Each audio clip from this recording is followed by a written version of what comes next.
ਮੋਦੀ ਸਰਕਾਰ ਇਸ ਵੇਲੇ ਖੇਤੀ ਕਾਨੂੰਨਾਂ ਕਰਕੇ ਪੂਰੇ ਦੇਸ਼ ਵਿੱਚ ਸਵਾਲਾਂ ਦੇ ਘੇਰੇ ਵਿੱਚ ਘਿਰੀ ਹੋਈ ਹੈ। ਹੁਣ ਹੋਲੇ ਮਹੱਲੇ ਦੇ ਪਾਵਨ ਮੌਕੇ ਸ਼੍ਰੀ ਅਕਾਲ ਤਖਤ ਸਾਹਿਬ ਦੇ ਜਥੇਦਾਰ ਗਿਆਨੀ ਹਰਪ੍ਰੀਤ ਸਿੰਘ ਵੱਲੋਂ ਤਖਤ ਸ਼੍ਰੀ ਕੇਸਗੜ੍ਹ ਸਾਹਿਬ ਵਿਖੇ ਸੰਗਤਾਂ ਨੂੰ ਸੰਬੋਧਿਤ ਕੀਤਾ ਗਿਆ ਹੈ, ਜਿਸ ਵਿੱਚ ਉਹਨਾਂ ਨੇ ਮੋਦੀ ਸਰਕਾਰ ਦੀਆਂ ਧੱਜੀਆਂ ਉਡਾ ਕੇ ਰੱਖ ਦਿੱਤੀਆਂ ਨੇ। ਆਪਣੇ ਸੰਬੋਧਨ ਵਿੱਚ ਜਥੇਦਾਰ ਨੇ ਇੱਥੋਂ ਤੱਕ ਕਹਿ ਦਿੱਤਾ ਕਿ ਇਸ ਵੇਲੇ ਹਿੰਦੁਸਤਾਨ ਵਿੱਚ ਹਰੇਕ ਸੰਸਥਾ ਤੇ ਰਾਜਨੀਤੀ ਹਾਵੀ ਹੋ ਗਈ ਹੈ ਅਤੇ ਹਰੇਕ ਸੰਸਥਾ ਦਾ ਰਾਜਨੀਤੀ ਨੇ ਕਚੂੰਬਰ ਕੱਢ ਕੇ ਰੱਖ ਦਿੱਤਾ ਹੈ। ਇਸ ਦੌਰਾਨ ਜਥੇਦਾਰ ਨੇ ਕਿਸੇ ਵੀ ਸੰਸਥਾ ਨੂੰ ਨਹੀਂ ਬਖਸ਼ਿਆ। ਕਿਵੇਂ ਭਾਰਤ ਸਰਕਾਰ ਨੂੰ ਖਰੀਆਂ ਸੁਣਾ ਗਏ ਜਥੇਦਾਰ, ਤੁਸੀਂ ਆਪ ਹੀ ਦੇਖ ਲਵੋ। ਸਿੱਖ ਧਰਮ ਦੇ ਵਿੱਚ ਧਰਮ ਤੇ ਰਾਜਨੀਤੀ ਦਾ ਸੁਮੇਲ ਹੈ ਔਰ ਇਹ ਗੱਲ ਅਸੀਂ ਸਾਰੇ ਹੀ ਜਾਣਦੇ ਹਾਂ। ਜਿੱਥੇ ਮੀਰੀ ਹੈ ਉੱਥੇ ਪੀਰੀ ਹੈ, ਜਿੱਥੇ ਦੇਗ ਹੈ ਉੱਥੇ ਤੇਗ ਹੈ, ਜਿੱਥੇ ਸੰਤ ਹੈ ਉੱਥੇ ਸਿਪਾਹੀ ਹੈ। ਔਰ ਇਹ ਗੱਲ ਵੀ ਸਾਰੇ ਹੀ ਅਸੀਂ ਪ੍ਰਵਾਨ ਕਰਦੇ ਹਾਂ, ਮੰਨਦੇ ਹਾਂ, ਚਾਹੁੰਦੇ ਹਾਂ ਕਿ ਰਾਜਨੀਤੀ ਜਿਹੜੀ ਹੈ ਇਹ ਧਰਮ ਤੇ ਹਾਵੀ ਨਹੀਂ ਹੋਣੀ ਚਾਹੀਦੀ, ਬਲਕਿ ਧਰਮ ਜਿਹੜਾ ਹੈ ਉਹ ਰਾਜਨੀਤੀ ਤੇ ਹਾਵੀ ਹੋਣਾ ਚਾਹੀਦਾ। ਇਸ ਗੱਲ ਵਿੱਚ ਕੋਈ ਸ਼ੱਕ ਨਹੀਂ ਸਾਧ ਸੰਗਤ ਜੀ। ਰਾਜਨੀਤੀ ਦਾ ਜਿੱਥੇ ਧਰਮ ਦੇ ਨਾਲ ਸੰਬੰਧ ਹੈ ਉੱਥੇ ਅਰਥਚਾਰੇ ਨਾਲ ਵੀ ਸੰਬੰਧ ਹੈ। ਰਾਜਨੀਤੀ ਨੂੰ ਅਰਥਚਾਰਾ ਪ੍ਰਭਾਵਿਤ ਕਰਦਾ ਹੈ ਔਰ ਅਰਥਚਾਰੇ ਨੂੰ ਰਾਜਨੀਤੀ ਪ੍ਰਭਾਵਿਤ ਕਰਦੀ ਹੈ। ਜਦੋਂ ਰਾਜਨੀਤੀ ਸਾਡੇ ਅਰਥਚਾਰੇ ਤੇ ਭਾਰੂ ਹੋ ਜਾਂਦੀ ਹੈ ਉਦੋਂ ਵੀ ਸਮਾਜ ਦਾ ਨੁਕਸਾਨ ਹੁੰਦਾ ਹੈ। ਰਾਜਨੀਤੀ ਦਾ ਸਮਾਜ ਨਾਲ ਬਹੁਤ ਗਹਿਰਾ ਰਿਸ਼ਤਾ ਹੈ।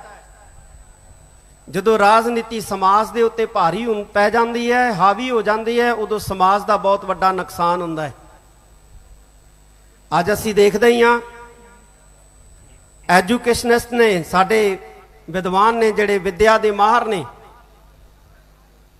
ਜਾਂ ਸਾਡਾ ਜਿਹੜਾ ਐਜੂਕੇਸ਼ਨ ਸਿਸਟਮ ਹੈ,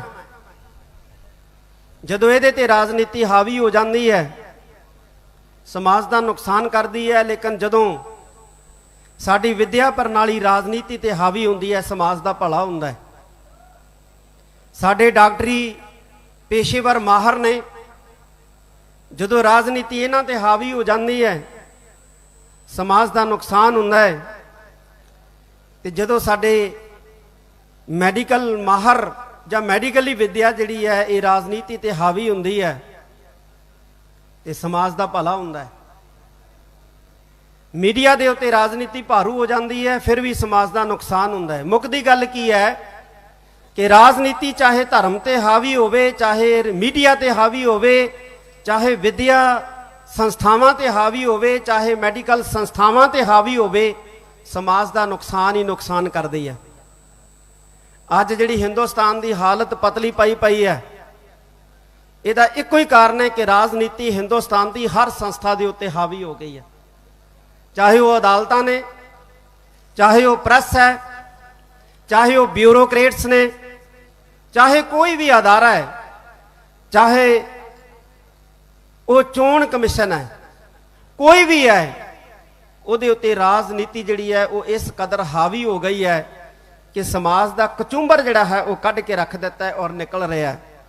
ਪਰ ਅਸੀਂ ਕੇਵਲ ਇੰਨਾ ਹੀ ਜਾਣਦੇ ਹਾਂ ਕਿ ਜਦੋਂ ਧਰਮ ਤੇ ਰਾਜਨੀਤੀ ਹਾਵੀ ਹੁੰਦੀ ਹੈ ਉਦੋਂ ਸ਼ਾਇਦ ਸਮਾਜ ਦਾ ਨੁਕਸਾਨ ਹੁੰਦਾ ਹੈ। ਨਹੀਂ ਸਾਧ ਸੰਗਤ ਜੀ, ਜਦੋਂ ਰਾਜਨੀਤੀ ਧਰਮ ਤੇ ਹਾਵੀ ਹੁੰਦੀ ਹੈ ਕੇਵਲ ਉਦੋਂ ਹੀ ਸਮਾਜ ਦਾ ਨੁਕਸਾਨ ਨਹੀਂ ਹੁੰਦਾ। ਰਾਜਨੀਤੀ ਜਿਹੜੀ ਵੀ ਸੰਸਥਾ ਦੇ ਉੱਤੇ ਹਾਵੀ ਹੋ ਜਾਂਦੀ ਹੈ ਉਸ ਸੰਸਥਾ ਦਾ ਇੱਕ ਕਚੂੰਬਰ ਕੱਢ ਕੇ ਰੱਖ ਦਿੰਦੀ ਹੈ। ਚਾਹੀਦਾ ਇਹ ਹੈ ਕਿ ਜਿਵੇਂ ਧਰਮ ਰਾਜਨੀਤੀ ਤੇ ਹਾਵੀ ਰਵੇ ਉਵੇਂ ਸਮਾਜ ਵੀ ਰਾਜਨੀਤੀ ਤੇ ਹਾਵੀ ਰਵੇ, ਸਾਡਾ ਅਰਥਚਾਰਾ ਵੀ ਜਿਹੜਾ ਹੈ ਰਾਜਨੀਤੀ ਤੇ ਹਾਵੀ ਰਵੇ, ਫਿਰ ਸਮਾਜ ਦਾ ਜਿਹੜਾ ਹੈ ਉਹ ਭਲਾ ਹੁੰਦਾ ਹੈ। ਅੱਜ ਡੈਮੋਕ੍ਰੇਸੀ ਦੇ ਅੰਦਰ ਸਾਡੀ ਹਰ ਸੰਸਥਾ, ਮੈਂ ਸਿੱਖਾਂ ਦੀ ਸੰਸਥਾ ਦੀ ਗੱਲ ਨਹੀਂ ਕਰਦਾ, ਮੈਂ ਦੇਸ਼ ਦੀਆਂ ਭਾਰਤ ਦੀਆਂ ਸੰਸਥਾਵਾਂ ਦੀ ਗੱਲ ਕਰਦਾ, ਸਾਰੀਆਂ ਸੰਸਥਾਵਾਂ ਦਾ ਦਿਵਾਲਾ ਜਿਹੜਾ ਹੈ ਉਹ ਨਿਕਲ ਚੁੱਕਿਆ। ਲੋਕ ਤਰਾਹ ਕਰ ਰਹੇ ਹੈ ਲੇਕਿਨ ਸਰਕਾਰ ਨੂੰ ਕੋਈ ਫਰਕ ਨਹੀਂ ਪੈ ਰਿਹਾ। ਐਸੀ ਪੋਜੀਸ਼ਨ ਦੇ ਵਿੱਚ ਧਰਮ ਨੂੰ ਮਜ਼ਬੂਤ ਕਰਨ ਦੀ ਬਹੁਤ ਵੱਡੀ ਜ਼ਰੂਰਤ ਹੈ, ਧਾਰਮਿਕ ਸੰਸਥਾਵਾਂ ਨੂੰ ਮਜ਼ਬੂਤ ਕਰਨ ਦੀ ਵੱਡੀ ਜ਼ਰੂਰਤ ਹੈ, ਕਿਉਂਕਿ ਧਰਮ ਹੀ ਆਸਰਾ ਬਣਦਾ ਹੈ, ਧਰਮ ਹੀ ਸਹਾਰਾ ਬਣਦਾ ਹੈ। ਜਦੋਂ ਹਕੂਮਤ ਜ਼ਾਬਰ ਜ਼ੁਲਮ ਕਰਨ ਵਾਲੀ ਬਣ ਜਾਏ ਤੇ ਫਿਰ ਹਕੂਮਤ ਦੇ ਜ਼ੁਲਮ ਦਾ ਮੁਕਾਬਲਾ ਜ਼ਬਰ ਦਾ ਮੁਕਾਬਲਾ ਧਰਮ ਦੇ ਸਹਿਤ ਕੀਤਾ ਜਾ ਸਕਦਾ ਹੈ, ਕਿਸੇ ਨਾਸਤਿਕ ਵਿਚਾਰ ਦੇ ਨਾਲ ਹਕੂਮਤੀ ਜ਼ਬਰ ਦਾ ਮੁਕਾਬਲਾ ਨਹੀਂ ਕੀਤਾ ਜਾ ਸਕਦਾ। ਇਹ ਗੱਲ ਸਾਨੂੰ ਚੇਤੇ ਰੱਖਣੀ ਚਾਹੀਦੀ ਹੈ।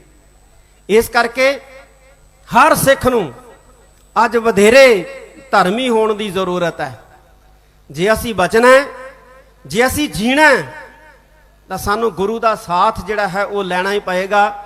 ਨਹੀਂ ਤਾਂ ਜਿਸ ਤਰ੍ਹਾਂ ਦਾ ਭਾਰਤ ਦੇ ਅੰਦਰ ਮਾਹੌਲ ਬਣਾਇਆ ਜਾ ਰਿਹਾ ਹੈ, ਮੈਂ ਬਾਕੀ ਘੱਟ ਗਿਣਤੀਆਂ ਦੇ ਸਹਿਤ ਮੈਂ ਸਿੱਖਾਂ ਦੀ ਵੀ ਗੱਲ ਕਰਾਂ ਕਿ ਸਾਡਾ ਜੀਣਾ ਉਸ ਹਾਲਤ ਦੇ ਵਿੱਚ ਹੀ ਬਿਹਤਰ ਹੋ ਸਕਦਾ ਹੈ ਜਿਸ ਕਿਸਮ ਦਾ ਮਾਹੌਲ ਬਣ ਰਿਹਾ ਹੈ। ਜੇ ਅਸੀਂ ਗੁਰੂ ਦਾ ਪੱਲਾ ਫੜ ਲਈਏ, ਗੁਰੂ ਦਾ ਆਸਰਾ ਲੈ ਲਈਏ, ਗੁਰੂ ਦਾ ਸਹਾਰਾ ਲੈ ਲਈਏ, ਫੇਰ ਹੀ ਅਸੀਂ ਬਚ ਸਕਦੇ ਹਾਂ।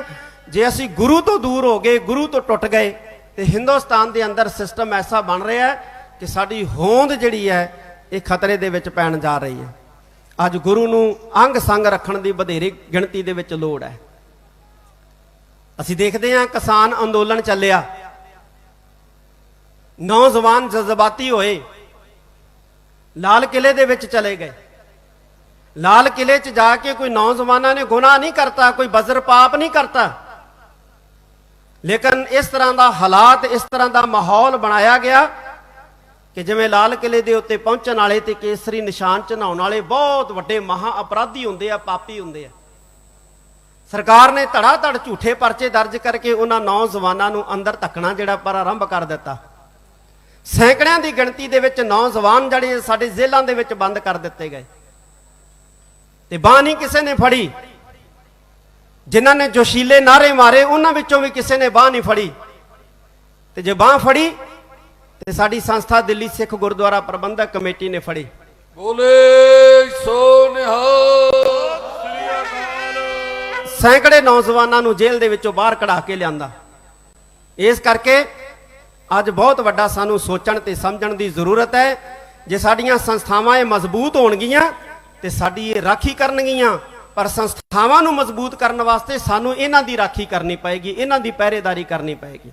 ਅਸੀਂ ਸੰਸਥਾਵਾਂ ਦੀ ਪਹਿਰੇਦਾਰੀ ਕਰਨੀ ਹੈ, ਫਿਰ ਸੰਸਥਾਵਾਂ ਸਾਡੀ ਪਹਿਰੇਦਾਰੀ ਕਰਨਗੀਆਂ। ਅਸੀਂ ਇੱਕ ਦੂਸਰੇ ਦੇ ਪੂਰਕ ਬਣਨਾ ਹੈ।